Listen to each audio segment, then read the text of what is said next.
10월 7일 목요일 반등 시장이 진행되고 있습니다. 오늘은 반등의 성격을 가진 시장의 흐름이 전개가 되고 있고 지금 보시는 것처럼 코스피는 1.6% 정도, 코스닥은 2.8% 정도 상승의 흐름을 좀 보이고 있습니다. 기관이 적극적으로 매수에 가담을 하고 있지만 금융 투자의 비중이 상당히 높기 때문에 이런 부분 참고해 봐야 되겠습니다. 오늘은 관심 종목을 좀 준비를 해봤는데 만약 시장이 다시 어려워진다면 조금 더 보수적인 접근이 필요하기 때문에 꼭 시장의 흐름을 참고하시면서 보시기 바라겠습니다. 첫 번째 준비한 종목은 테라 사이언스입니다. 바로 알아보도록 하겠습니다. 테라사이언스는 예전 삼원테크가 사명을 변경한 기업인데 테라사이언스는 뭐 최근에 추가 상장의 리스크도 좀 가지고 있지만 권순백 사내이사가 장내 지분 추가 매수를 통해 책임 경영에 대한 의지와 2차 전지 실리콘 음극재 신사업을 본격화하겠다는 코멘트가 이어지면서 다시 이렇게 상승의 흐름을 살짝 이어가고 있습니다. 지금 현재 차트의 흐름은 어떠한지 차트를 좀 자세히 알아보도록 하겠습니다. 테라사이언스 차트는 지금 눈에 보이는 부분이 지금 보시는 것처럼 이렇게 바닥이 대체로 명확했지만 살짝 이탈이 있었다가 상승이 진행된 모습을 볼 수 있습니다. 단기적인 부분만 좀 확대를 해서 이렇게 보자면 이 하락의 추세의 끝에서 이렇게 반등이 일어나 위쪽으로의 방향성을 보여준 종목으로 좀 볼 수 있겠습니다. 물론 이것이 위쪽에서 유지가 되고 오늘 61선 부근에 꼬리를 맞고 반등을 했는데 더 좋은 모습을 좀 가지고 가려면 위쪽에 있는 241선이나 121선 부근까지 확실히 좀 안착이 되는 그림이 나와야 조금 더 좋은 모습을 이어갈 것으로 예상이 됩니다. 우리가 이 종목을 지금 단기적으로 이런 급등의 흐름을 이렇게 타고 올라왔기 때문에 조금 내려올 때 우리가 관심을 가질 수 있는 구간을 좀 선정해 보려고 합니다. 지금 제가 생각하기에는 다시 한번 61선 이 구간까지는 한번 올 수 있으리라 생각이 됩니다. 어쨌든 밑으로 이만큼의 여유가 있기 때문에 요 새로운 흐름 탈출을 만들었던 요 시가는 깨트리지 않는 게 좋습니다. 우리가 최고 마지노선으로 볼 수 있는 가격은 이 가격대를 대응하는 가격으로 봐야 하지만 지금 갭이 상당히 벌어져 있기 때문에 이거는 최후의 보루 정도로 좀 선정을 해보고 지금 우리가 관심 있게 좀 지켜볼 라인으로 좀 선정을 해보자면 일단 첫 번째 여기는 깨지 않아야 할 것으로 좀 생각이 됩니다.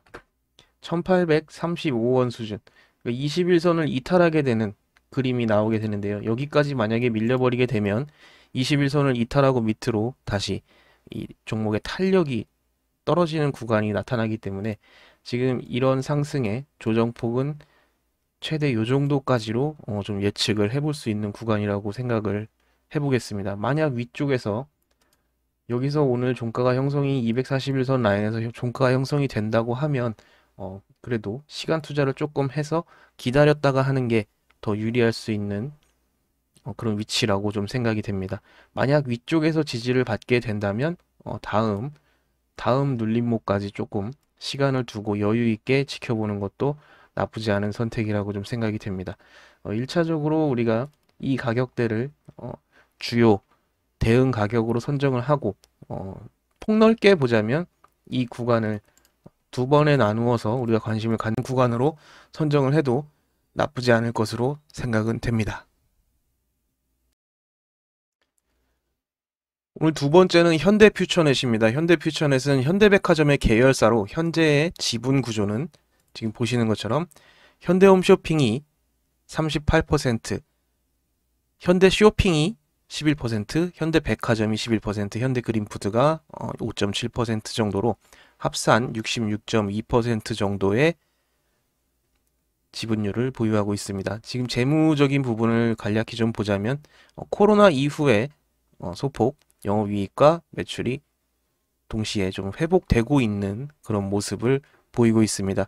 현재 차트의 흐름은 어떠한지 한번 알아보도록 하겠습니다. 현대퓨처넷은 일단 눈에 보이는 구간이 지금 고점을 이렇게 갇히고 저점 역시도 비슷한 라인에 계속 유지가 되는 모습을 좀 볼 수 있습니다. 단기적으로 이런 박스 안쪽에서 등락을 계속 이어가지만 현대퓨처넷은 계속해서 고점 박스 위쪽을 계속 때려주는 이런 도전하는 모습을 계속 볼 수 있습니다. 그렇기 때문에 우리가 적당히 밑에까지 좀 내려왔을 때 공략을 해서 위쪽 박스에 다가가는 순간 혹은 돌파가 될 것을 예상하고 우리가 좀 관심 있게 지켜본다면 적지 않은 수익을 가져갈 수 있는 그런 종목으로 생각이 좀 됩니다.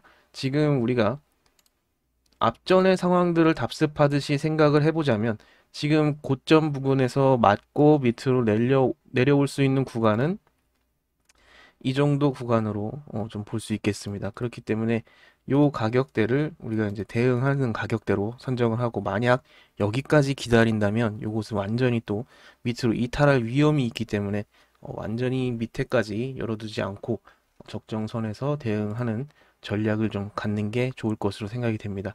지금 21선까지 한 번은 구간이 나올 것으로 생각이 되기 때문에 오늘이 아니라도 며칠 좀 시장이 밀렸을 때를 이용을 하던 해서 구간을 우리가 이렇게 선정을 해서 두 번에 나누어서 접근하는 것도 나쁘지 않은 방법으로 생각이 좀 됩니다. 제가 구간 표시를 잘못했네요. 지금 21선 부근이기 때문에 이 정도 구간을 우리가 두 번에 나누어서 해보는 것이 리스크를 조금 줄여가는 매매가 가능한 그런 방법으로 생각이 좀 됩니다. 현대퓨처넷도 지금 이렇게 위를 계속 때려주는 이런 종목들이 그나마 이제 탄력이 좀 살아있는 종목이라고 저는 생각을 하기 때문에 박스를 도전하지 못하고 계속 밑에서만 머물렀다면 아마 관심 종목으로 추가 지정을 하진 않았을 텐데 계속해서 이렇게 최근 고점에 계속 도전하는 이런 모습들이 그리고 여기 거래가 터지면서 윗꼬리가 길게 앞전 물량들의 본전을 계속 주고 있는 이런 구간들을 참고해 보면서 우리가 적당히 눌렸을 때 우리한테 유리한 가격대에 내려왔을 때 우리가 좀 공략을 해보는 것이 좋을 것으로 생각이 됩니다.